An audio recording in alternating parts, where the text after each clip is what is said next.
I remember all the times that I was inspired by some moral story.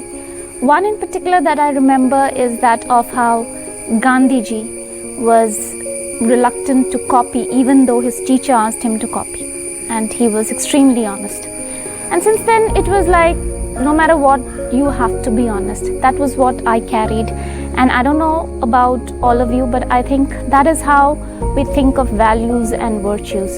We feel that we should follow it no matter what, and that is what determines our moral character. But over time, I don't know whether you have experienced, but personally I've experienced situations where I felt maybe I should lie here, or maybe I should not tell the whole truth.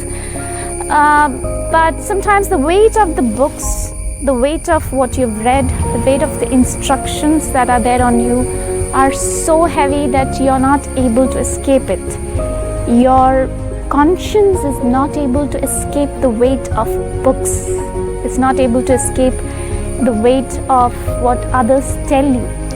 But there does come a situation, let's call it point break, where your conscience breaks free of these books and realizes that there should not be do's and don't as lists, but there are equations.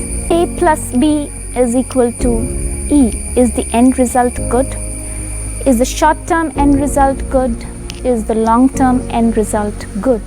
Let's take an example. You and your friend have a debate, and the debate is in front of a number of people. And for you it is important to win, so you decide to use a lie. But your friend knows that it is a lie, and eventually you win the argument and everybody applauds you and declares you to be a good debater.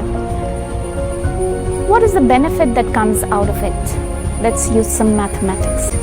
You get a lot of applause, everybody thinks you're awesome, you're great. What next? What further? What do they do with that appreciation? Well, they forget you after some time, of course.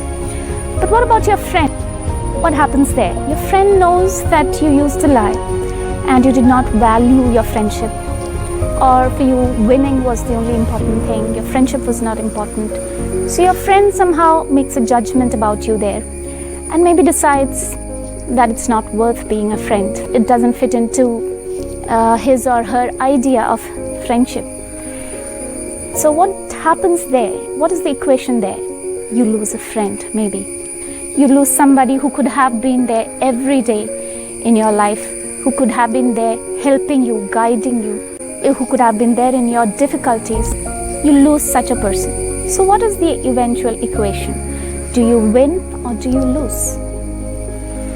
These kind of simple mathematics, I believe, is what should be taught rather than a list of do's and don'ts. And just one story is not all encompassing. I mean, it won't explain or it won't guide us in every step of our life, in all our decisions. Maybe a number of stories for different situations, and whether in that situation the equation is in favor of a lie or if it is in favor of a truth.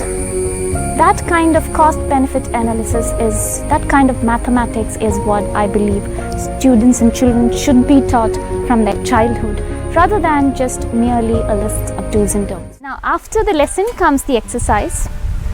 I'll ask you a question and you have to think of what you would do in that situation.